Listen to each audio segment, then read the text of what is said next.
might take me a couple of times. Hey, welcome back to Let's Talk with Kat, and thank you. I know why you're here, because you know these are the best interviews out there. If you, like me, stressed about the world state today with all those wars erupting without your consent, and you don't know what to do, you have difficulty sleeping, I actually have a solution for you. Instead of watching regular news, why don't you turn to financial news? And you know which one I'm talking about, the ones that are talking about the S&P 500, the equities, and the Bitcoins kind. And there you will get your dose of optimism. Things have been unshaken. The more the worse, the better. The higher the stock. All right, so if you think this is controversial, boy, I have an interview for you. You probably have heard of Alex Murdaugh. He's a lawyer from South Carolina who back in 2023 was convicted in murdering his son and wife for what it seems like to cover up his wrongdoings towards his clients, stealing tons of money. And a couple of days ago, he was given a retrial chance. It is unclear if he will ever walk free. Nevertheless, it made national news. And it prompted me to look into this case a little bit more. And you know me, I like to know more. And so I'm here in Charleston, South Carolina, and I'm going to interview Mark Tinsley, another lawyer who helped to put Alex into prison. Mark, thank you for being here. Yeah, thank you for having me. Yes, it's an honor. You know, Eastern Europeans, people avoid them usually because for the life of ours, we can never have a small talk, you know? Well, I didn't know that before I agreed to come, so, but no, well, stay here, please. Good. Have you started on the cases people versus AI yet? No. Not yet, Not right? yet, Have no. you even thought about it? I think it's coming. You think so? Yeah, and I mean also, like, what would be the punishment for the AI? Right. I don't know. Oh, maybe the people who control the AI. Right? Oh, that's a good idea. Now we're thinking. We're living in the times, and maybe we have always lived in this time, where it seems like the evil wins most of the time. And so my question to you, I mean, it's very easy to lose hope. And my question to you, what gives you hope? I don't know if I agree that evil wins most of the time. I think that evil is pervasive in lots of different aspects of life, right? But I like to think at the end of the day that right prevails over evil when it comes to that confrontation. I mean, and I guess what I'm saying is there's evil all the time. There is a temptation to do something because it's easy, probably not right. And as long as that remains hidden, it seems to win. But when it's outed, when it's brought into the light, I don't think evil wins. Why do you think that certain individuals, and as you said, most of us, unless there's some, rare exclusions, most of us understand right and wrong. So why do you think people decide to go with the wrong? Fear drives people probably more than anything, and some people are afraid to stand up and do the right thing. You know, you see it. You don't want to involve yourself. You're too busy. It's too hard. It's too whatever it may be. And so I think it's fear, but not everybody's afraid. So you represented Mallory Beach's family in the case of Paul's murder, the murdered son, where she accidentally died due to his drunk driving of the boat. Right. And I speculated to why you took the case, because the family reached out to many lawyers in the county and couldn't get any, because it seems like they were afraid of Alex Murdaugh influence there, and you were pretty much the only one who said yes. And I speculated that perhaps you said yes because you were the girl dad, or because you do have a strong sense of justice, and eventually you thought that's the right thing to do. And that's why I wanted to interview you. Sure. But the other thing I was thinking, and I wonder if you thought about this, were you maybe subconsciously trying to almost parent Paul, because up until this accident, it seems like he hasn't seen or the accountability, he hasn't known the accountability. And it was almost, this is now or never. I mean, already somebody died as a result of him being himself. And so were you even, were you thinking a little bit that this is the time where somebody has to parent this dude? I think that we have this system, and here is this civil justice system where we resolve wrongs. Okay, you've lost something, and if we're talking about your car, it would be easier than if we talk about your daughter. But there's a system of redress where under the law, we're going to make you whole from this loss that you've suffered. Now, that doesn't work in a situation where you've suffered a catastrophic loss. No one who is catastrophically injured or loses a child or a loved one would ever trade places with themselves for the money that they will receive in a lawsuit. Okay, so it's an imperfect system to begin with.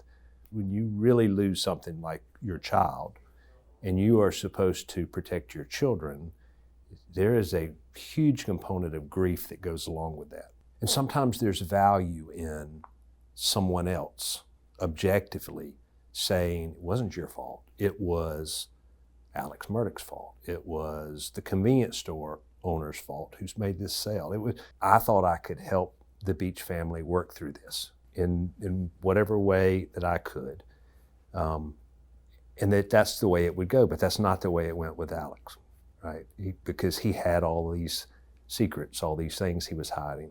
And so it turns out, especially with Alex, that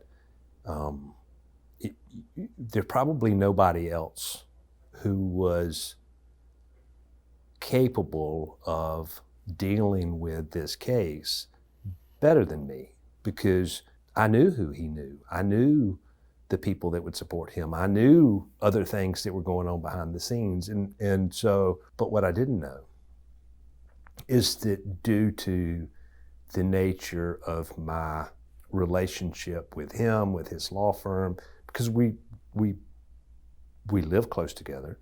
Yeah. We've worked on cases together. You hung out as families together. At times, yeah. I mean, it had not been for years, but certainly at times. But there was this appearance that maybe I was a part of whatever this good old boy system is, and somehow I was involved in the fix too. And so for me personally, it gets very complicated because I do have a strong sense of right and wrong, and this moral compass that whether you agree with it or not is what drives me. But what I didn't understand is who the Beach family, what kind of people they are. And they are so inspiring. And at the time that I'm sort of entering into this journey, I also learned that I have cancer. And there's so many things that happen that give you perspective. It's not a good way to get perspective to get cancer or stage 4 cancer, but it will give you perspective. And so, at the same time I'm dealing with this, I'm also helping the family, and I see what kinds of people they are, not because of what happened to them, but because of who they are in spite of what's happened to them. Right. And so it made me want to be a better person and do a better job for them. And not that I don't want to do a good job for all my clients, but there was a lot of emotional toil that went along with being involved in this case. I'm glad I did it. I'm proud of what we did. I'm not sure I want to do it again, but it was the right thing to do. And yeah, so I wanted to ask you, because so you did hang out with this family and you sort of got a sneak peek more inside than anyone else. And so the question for me, for me is, when you hung out with them, were there times where something happened that you were like, oh, that's odd, but like you let it go, like most of us do, and then once, were there any signs of him being odd duck? You know what I'm saying? I want to be an authentic person. I am pretty much who you see, right? I don't care about accolades or joining the super lawyer this or that. I've been invited to those things. I don't care about any of that stuff. I care about what I think is right. I care about my clients.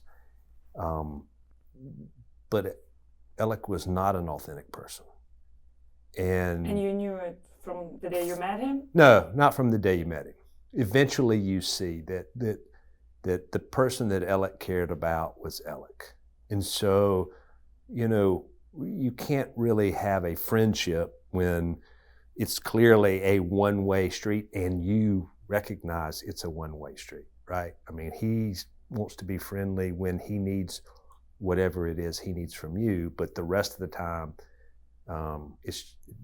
there's nothing there. And you felt it before the murder? Yeah, before the murder. So I would have met Alec in 2000, probably by 2010 or 11.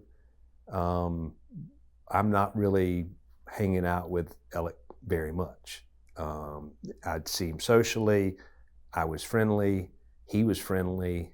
He would have said we were still friends, but I'm indifferent to the friendship by then because I've recognized who Alec is.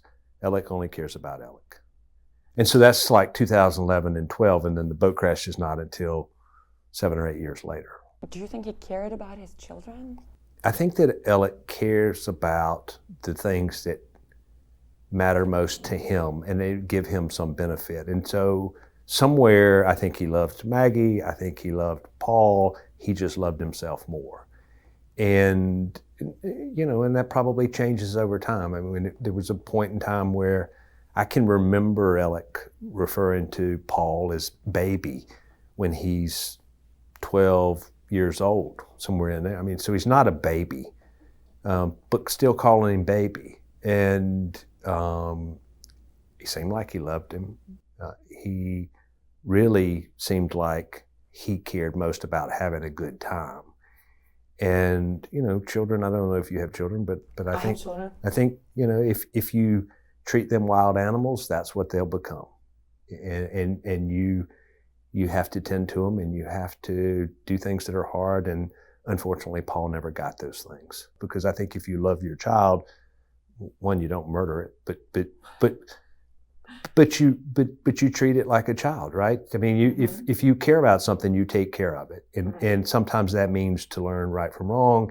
It means that you can't do anything you want to, and that there are consequences, because I think the thing that we all know is that if there are no consequences, what do? We have this evil that just out of control. So you touched on the good old boy culture, and I obviously wanted to talk about it. Do you identify as a good old boy? I am old, I am good, and I'm a boy. So not in the way that it's used in like with Alec. But I am not from the low country of South Carolina. Okay. And so so I haven't been raised with a lifetime of being afraid that dog is as bad as his bark sounds like he is, right? And I'm too dumb to know to be afraid, so I'm not afraid, and I just do what I think I should do.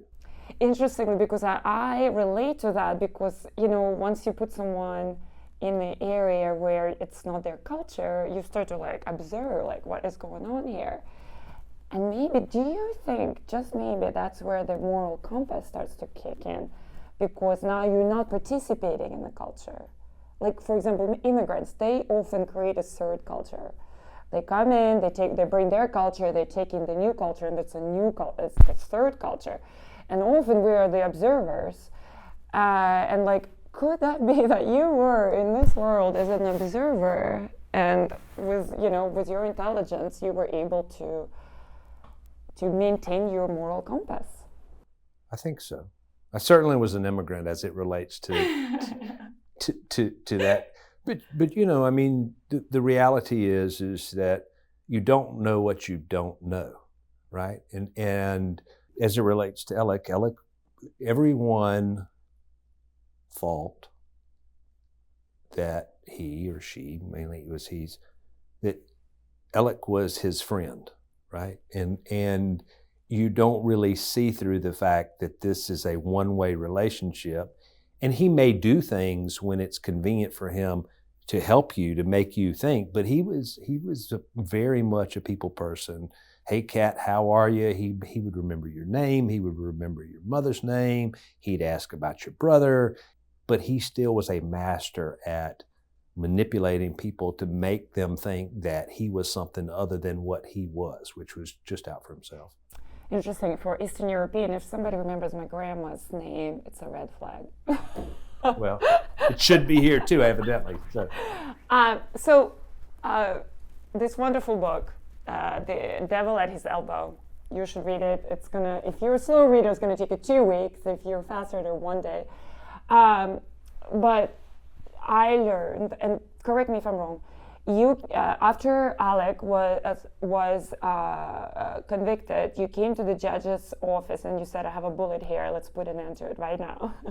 Was it? No, not exactly. So, yeah, I think those are two different things. So, no, when I testified in the state grand jury, Alan Wilson, who is the Attorney General, came down at the end, and I said words to the effect, I think you should be seeking the death penalty. And it seems to me that everything, and if you understood the psychology of Alec Murdaugh to the extent someone could, and you go back to the number one rule is that Alec cares most about himself, the potential for him to receive the death penalty would be the only thing that would drive him to be honest and to tell the truth. And so I used to believe that giving someone the death penalty was too easy, right? They should sit and have to live with what they did for the rest of their life in some tiny cell.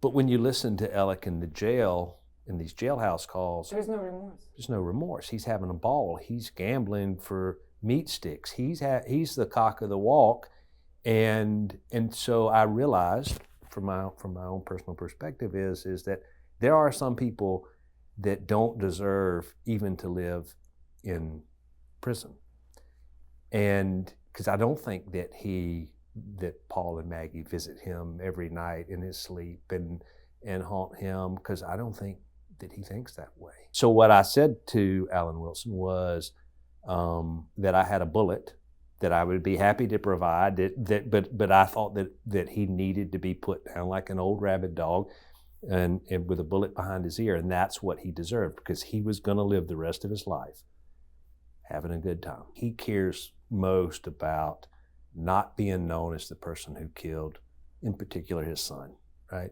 Anybody can kill their spouse on any given day, but to kill your child, he doesn't want to be known as that. That's the only thing that matters to him. Not getting out of jail, but not being known as the person who killed his son. So, and I think it was mentioned in the book, and forgive me if I'm digging too deep.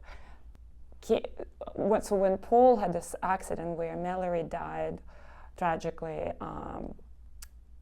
Alec was having his crazy life, but nobody knew about it. And it was not until you came after his finances. And then knowing you felt blood. You felt something is wrong, and you pushed.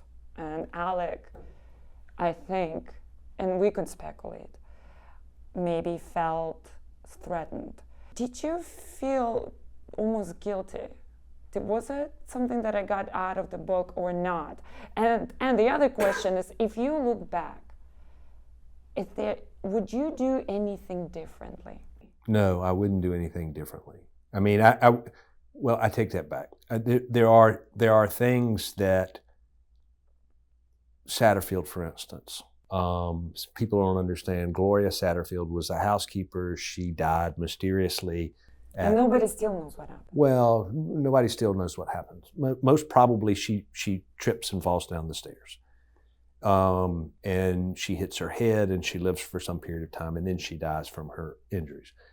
And so Alec goes to her family and says, I'm going to take care of you and we're going to file a lawsuit against me.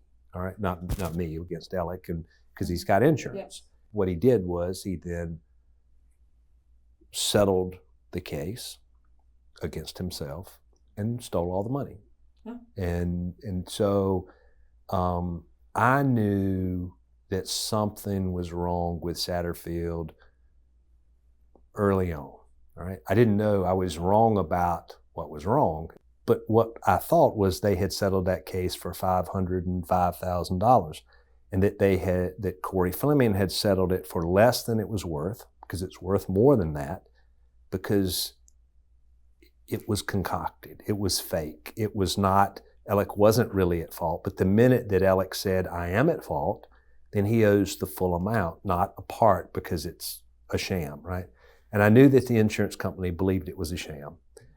And so I thought that the case had settled for $505,000 and that Corey Fleming had paid Alec half the fee. He paid Alec half the fee, but it was a $4,305,000. And I didn't think that they stole it all, right? So in April of 2019, I had told John Monk, who's a reporter with the state paper, he asked me about it. I said, that's a case. You need, this is a story. You need to dig into this. Well, he didn't, because the paper took him off of it, because Mandy Matney was covering the story. And so that was in April of 2019. Paul and Maggie are alive. And then in the summer of 2020, Mandy Matney says, I'm talking to the family.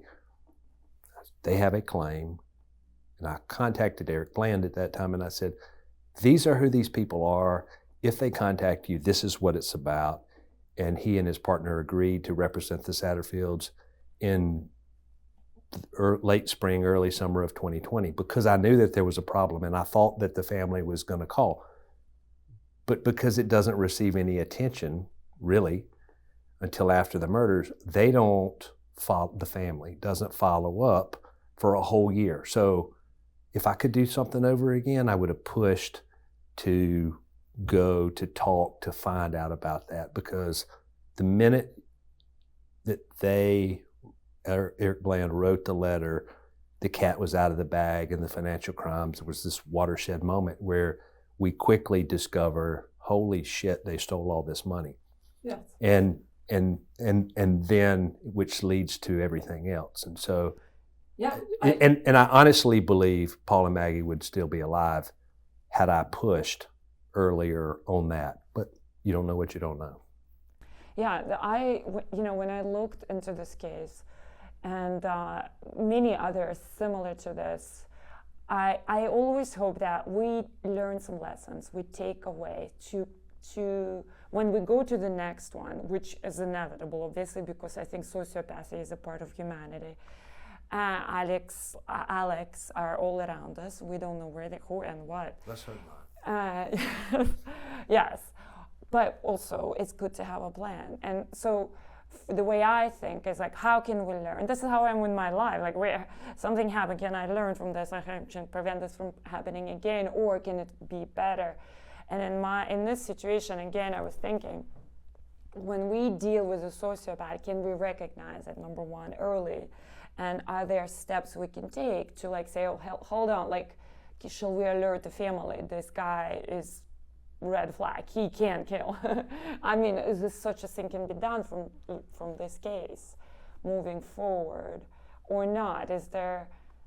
How can it be even done? I mean, up to the next, here is another lawyer stealing from everyone. What do we do? I believe that the things that I did contributed to him believing that this was the only option. It wasn't the option. I mean, part of the reason I said he needed a bullet behind his ear was because I gave him a payment plan, an option to settle this case.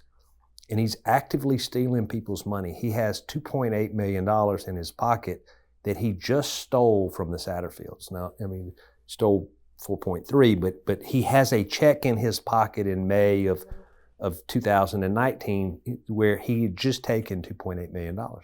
And he's actively stealing. And so you would think that a person who is actively stealing and wants to keep that concealed might use some of those funds to buy his way out. But he is so above us, beyond accountability in his own mind. He wants to keep all of his stolen money and continue to steal and not pay what he's so clearly responsible for. And to me, there's no world in which Paul and Maggie deserve whatever they did wrong in their lives. They didn't deserve what they got. And the other thing that bothered me, I think, was that you don't see anybody there advocating from the family for Paul and Maggie. They're all sitting behind Alec. You know, at one point, which maybe was startling. It is. I mean, and look, I don't criticize them because it's a terrible situation. If you don't want to believe your loved one killed your other loved ones, it's shocking. Yeah, it's shocking. But you know, there was a time when I understand that some of the family asked to be able to sit in the middle. Well, that's just bullshit, in my opinion. It's just bullshit. I saw Buster in the courtroom one day in Colleton during the trial, and close to him as you and I are. And I said, Buster, I'm here for your mother, and I'm here for Paul, and I'm going to do whatever I can do to honor them. And you know, I thought there was a world in which Alec could get away with it, and I thought that there would be a certain satisfaction in him being found guilty, but it really wasn't. It was just this dirty, terrible feeling that I wish that I had not been associated with any of it. Because it's a terrible story with a terrible ending. Okay. Yeah. Mark, thank you so much. Yeah, thank you.